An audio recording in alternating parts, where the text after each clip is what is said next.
Je n'aime pas juger Laurent Gbagbo, ça me dérange un peu. Parce que c'est un monsieur qui a un destin politique particulier. En 1972, il fait la prison pour la première fois à Séguéla. En 1982, il va en exil. C'est une autre forme de prison. En 1992, il est en prison, après les événements de février. Vous comprenez? En 2002, il connaît les rébellions. Et puis, chemin faisant, en 2011, il se retrouve en prison à la CPI. Vous voyez un peu le destin de l'homme? Donc, je pense qu'il faut en tenir compte quand vous faites une analyse.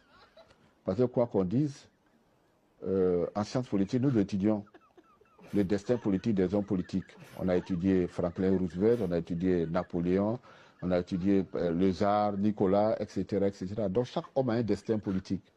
Voilà, donc je ne parlerai pas de bilan. Voilà, parce que les 10 ans de Laurent Gbagbo à la tête de la Côte d'Ivoire, ça a été du gâchis, tout simplement. Parce que nous avons vécu une société désintégrée. Voilà. Il y a eu des rébellions, la Côte d'Ivoire a été coupée en deux. On n'avait pas une armée. Voilà. Parce que si la rébellion a prospéré, c'est parce qu'il n'y avait pas eu d'armée digne de ce nom. Parce que quand vous êtes chef d'État, il y a ce qu'on appelle les oreilles de la République, les renseignements généraux, l'espionnage, le contre-espionnage, des gens qui vous font des rapports au quotidien. C'est à vous de gérer l'information. Vous comprenez? Un État trop sérieux.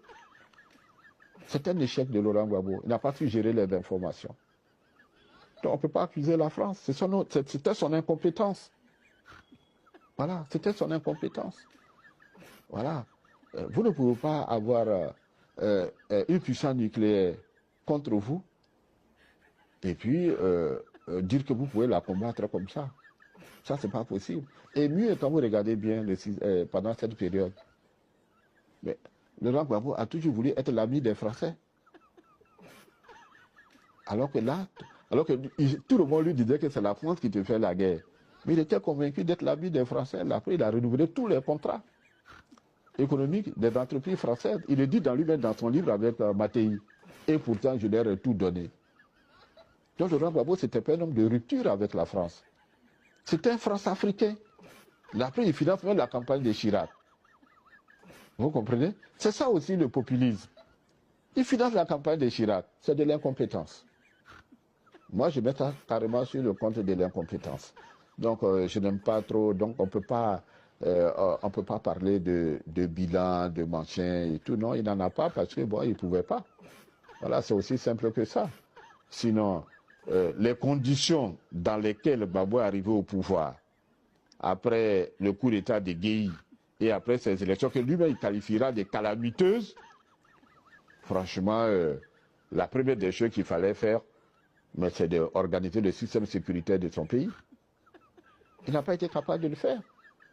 Donc moi, personnellement, je ne le juge pas parce que je pense qu'il a suffisamment souffert dans ta chair, mais du point de vue politique, c'est un populiste.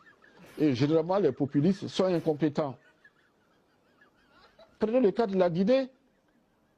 Sékou Touré fait un discours le 28 septembre 1958. La Guinée préfère la liberté dans la pauvreté.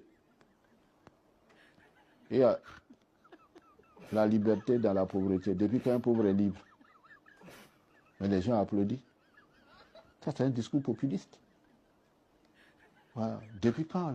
Il dit la Guinée préfère la liberté dans la pauvreté à l'opulence dans l'esclavage. Il a vu un homme riche être esclave. C'est faux. Mais c'est des discours, quand tu les entends, ça résonne bien dans les oreilles.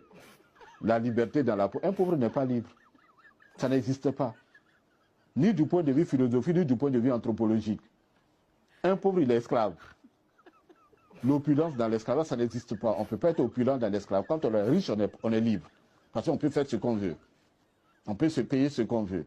Mais ce sont des discours que les gens écoutent. Donc les gens sont heureux d'entendre ce genre de discours. Ce genre de discours-là, c'est du populisme. Aujourd'hui, quand vous regardez la Guinée n'a pas décollé.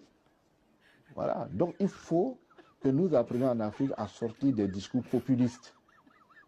Parce que les dangers sont importants. Nous sommes 1 milliard, plus d'1 milliard sur le continent africain. Qu'est-ce qu'on fait? C'est ça l'enjeu. Il ne s'agit pas de faire des discours. J'entends souvent les cyberactivistes panafricains, etc., qui tiennent des discours, machin. Non. Voilà. Qu'est-ce qu'on fait? Aujourd'hui, il s'agit de construire le développement économique et social de l'Afrique. Qu'est-ce qu'on fait? Avec ou sans la France? Qu'est-ce qu'on fait? C'est ça l'enjeu. Donc, nous, ne perdons pas notre temps dans les faux discours. Vous comprenez? Il nous faut être concret, pratique et pragmatique pour faire décoller l'Afrique. C'est ça l'enjeu. Et moi, personnellement, je pense que la Côte d'Ivoire doit être le pivot de l'Afrique de l'Ouest francophone. Et nous devons travailler à cela, mais dans la paix et la non-violence.